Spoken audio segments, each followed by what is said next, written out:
Alors, salut à tous, j'espère que vous allez m'entendre parce qu'aujourd'hui il y a beaucoup de vent et je vais essayer de parler clairement et distinctement.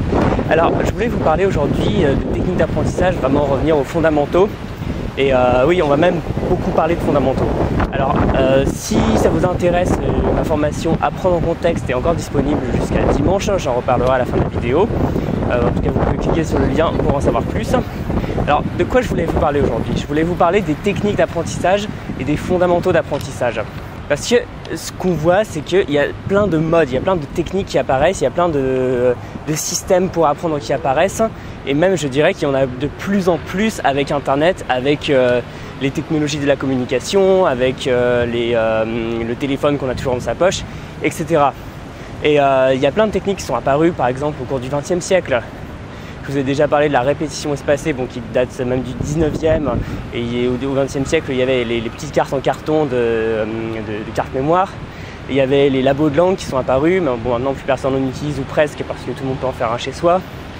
Au XXIe siècle, on a vu apparaître, je sais pas, la démocratisation de la révision sur téléphone. Il y a eu des casques d'hypnose pour apprendre une langue sur un canapé en hypnose. Bref, il y a plein de trucs. Mais en fait, ce qui est assez étonnant, c'est que, honnêtement, ces techniques, si je vous en disais certaines, je ne serais même pas sûr que vous les connaîtriez. Et je les ai découvertes alors qu'elles ont été complètement oubliées. Par exemple, si je vous donne la technique du sandwich ou la suggestopédie, ça parlera peut-être à certains, mais je pense pas que ça parlera beaucoup non plus. Et pourquoi ces techniques apparaissent et disparaissent? Alors c'est parce que souvent, il y en a qui juste ne marchent pas, qui sont basées sur des théories qui sont discréditées et du coup ça disparaît, l'engouement s'efface. Et on a d'autres en fait qui sont jamais que des repompes de vieilles choses, donc encore une fois les fondamentaux, je vais y venir, et sur lesquels on a mis de la peinture fraîche, ou alors vraiment des évidences sur lesquelles on a mis un joli vernis. Et c'est encore plus fort de nos jours parce que il ne se passe pas une année sans qu'il y ait plein de gens qui me disent par exemple tu devrais tester, c'est une nouvelle appli, c'est fondé sur un système révolutionnaire. Je connais une start-up qui a fait une levée de fonds avec une nouvelle méthode pour apprendre les langues, ça déchire tout et ça va tout révolutionner. D'accord, après je suis toujours ouvert à ce qu'il y ait des nouvelles choses. Je suis assez technophile dans mon apprentissage dans la mesure où j'utilise mon téléphone, mon ordinateur, Internet, etc. Mais aujourd'hui, ce contre quoi je voulais vous mettre en garde, c'était contre le fait d'être accro aux nouveautés, accro aux méthodes et toujours chercher ce qui vous convient. Et en fait, quelle est la différence entre plein de gens que j'ai vu se planter dans l'apprentissage et des gens qui ont réussi? C'est qu'il y en a beaucoup qui cherchent la méthode, qui cherchent le truc qui est fait pour eux, qui cherchent l'appli, le logiciel, la technique qui est faite pour eux. Et ce que je vois chez les personnes qui réussissent à apprendre des langues, c'est pas un don ou quoi que ce soit, c'est que ces personnes maîtrisent bien les fondamentaux. Et finalement, ce sont des choses très très simples. Parce qu'on veut toujours se reposer sur des nouvelles techniques, mais finalement, ce sont des choses souvent très bêtes qui permettent d'apprendre une langue. Et c'est pour ça que quand on me parle, par exemple, de la révolution à venir, de l'intelligence artificielle, des petites oreillettes connectées qui vont faire la traduction en temps réel, si je souris, c'est qu'il y a un chien qui venait. Et voilà, on parle beaucoup de ces technologies futuristes qui apparemment vont remplacer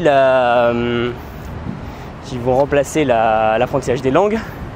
Et en fait, moi je suis pas très impressionné. Bon, peut-être que ce sera le cas, mais je pense que malgré tout, on pourra avoir toutes les technologies du futur. Si on n'a pas, encore une fois, ces choses qui sont fondamentales, on va pas y arriver. Donc ce qui s'est passé, c'est que même par exemple au XVIIIe siècle, il y avait un monsieur qui s'appelait Giuseppe Mezzofanti qui parlait une vingtaine, trentaine de langues. Finalement, toute la technologie à laquelle on a accès nous, il n'y avait pas accès. Il y avait des gens qui ont bien été des grands chefs cuisiniers avant qu'il y ait des robots pour faire la cuisine. Il y a des musiciens qui ont fait de la musique avant qu'il y ait les techniques et les appareils numériques pour enregistrer. Donc si les gens y arrivaient il y a des siècles et des siècles, pourquoi on n'y arriverait pas maintenant avec tout ce qu'on a? Encore une fois, c'est les fondamentaux. C'est finalement un socle très simple. La première chose, c'est ce qu'on pourrait appeler la volonté. Souvent, je parle de motivation, mais je pense que c'est même plus que ça, parce que motivation, c'est un mot qui est très galvaudé, qu'on associe au fait d'être super content, super enthousiaste. Je pense plutôt que c'est vraiment la volonté, une force qui nous pousse comme ça, qui fait qu'on a envie de créer un changement. Ce changement, c'est tout simplement d'acquérir les connaissances pour parler une langue. Et ensuite, bon, ce sont des choses dont j'ai déjà beaucoup parlé, parce que finalement, j'essaie toujours de faire ce retour aux fondamentaux, que ce soit apprendre du vocabulaire, savoir comment le mémoriser, savoir travailler sur la phonétique, les sons, l'intonation d'une langue, savoir bien s'organiser au quotidien, savoir quand dérouler son projet, sur le long terme, sur le court terme et au jour le jour, et savoir quoi faire, savoir ensuite ne pas avoir peur d'aller vers des locuteurs natifs parce que ce sont eux qui font progresser.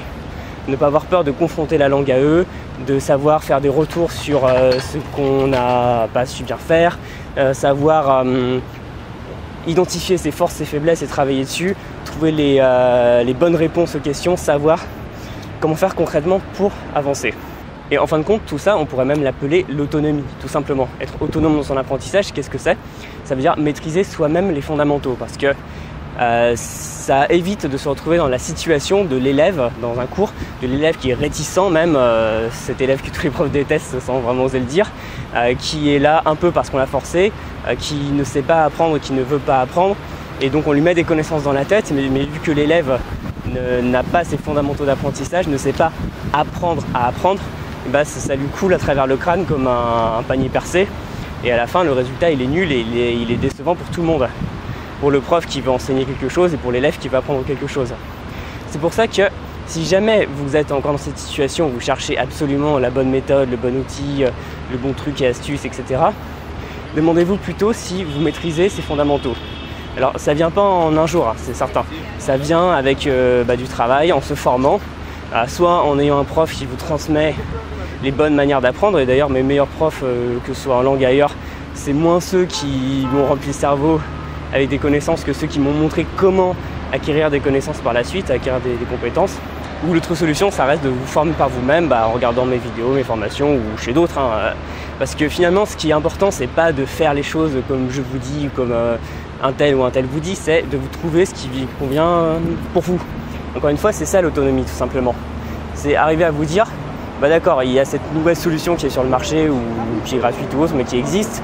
Je vais la tester et je vais voir si c'est bon pour moi. Parce que le problème, c'est que quand on se lance dedans, on est tellement submergé. En plus, les langues, c'est un univers qui est très, très couru, qui est très compétitif. On est tellement submergé de solutions soi-disant miracles qu'au début, c'est normal de ne pas savoir où donner de la tête, de se dire je vais jamais trouver le truc parce qu'il y en a trop. C'est impossible de trouver le truc qui me convient à moi. Et bien justement, en acquérant cette autonomie, en revenant aux fondamentaux, en sachant apprendre, c'est là qu'on arrive à savoir ce qui convient ou ce qui ne convient pas pour nous et arriver à progresser. Et donc pour terminer, c'est le plus important, ça ne peut plus être esclave des méthodes, techniques, etc., mais de savoir lesquelles utiliser, lesquelles vont fonctionner ou pas pour vous, savoir utiliser, et tout ça, ça vient justement avec de la pratique et surtout se poser les bonnes questions. Alors si par exemple là vous êtes un peu bloqué, vous ne savez pas comment progresser, vous ne savez pas par exemple où commencer, vous ne savez pas comment dépasser un certain plateau, demandez-vous si à l'instant T vous avez bien ces fondamentaux.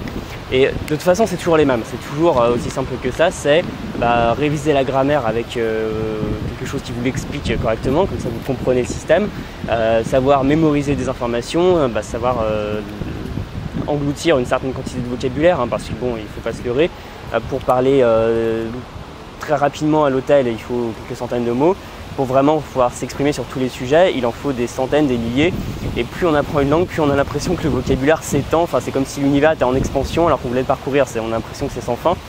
Et donc ouais, voilà, vocabulaire. Si vous avez l'impression d'avoir un mauvais accent, il faut voir si vous êtes au point sur la phonétique et demander si vous prononcez bien des sons. Et si c'est pas le cas, il n'y a pas de mal. Il faut juste arriver à les réviser. Etc., etc. Donc encore une fois, ce sont des choses simples. Apprendre une langue, c'est pas compliqué. Ça demande de l'abnégation, ça demande de la volonté, ça demande de la patience, ça demande parfois de se rendre compte qu'on n'avance pas aussi vite qu'on le voudrait. Mais encore une fois, c'est pas compliqué. Donc demandez-vous si vous avez vraiment ces fondamentaux qui commencent déjà par l'envie de le faire, la volonté de le faire. Et si vous savez comment apprendre, si à un instant T, vous dites bon, maintenant je suis là, qu'est-ce que je vais faire par la suite? Et bon, bien sûr, si vous êtes dans ce genre de questionnement, vous pouvez poser la question dans les commentaires et on peut en parler. Vous pouvez m'envoyer un mail et c'est ça à la fin qui fait que vous pouvez apprendre n'importe quelle langue. Parce que si moi j'ai opté pour une approche multilangue, un peu l'apprentissage des langues dans sa vie de manière générale et pas juste les verbes anglais ou la conjugaison allemande, parce que pour moi finalement c'est toujours la même chose. Si vous avez le socle, vous pouvez tout apprendre. Voilà, point final. Ok, j'en ai terminé avec cette vidéo, j'espère que vous m'avez entendu, là il y a du vent, donc j'essaye de parler fort et distinctement. Je vous dis à très bientôt, bon courage dans votre apprentissage, vous pouvez bien sûr me laisser un petit pouce, vous abonner à la chaîne, ça me ferait plaisir et on pourra continuer à apprendre ensemble. Et pour terminer, encore une fois, ma formation Apprendre en contexte est disponible jusqu'à ce dimanche, 1er juillet. Et si ça vous intéresse, si vous pensez que ça peut vous aider à passer justement un cap intermédiaire, parce que c'est plutôt pour les apprenants intermédiaires, par la lecture, par des exercices ciblés pour acquérir du vocabulaire, beaucoup de vocabulaire en contexte et si possible du vocabulaire, des tournures de phrases qui sont plus naturels, qui font moins de vous un étranger mais plus quelqu'un qui maîtrise la langue. Voilà, ça pourra sans doute vous être utile, vous avez le lien dans la description. Je vous dis à très bientôt pour une prochaine vidéo, salut!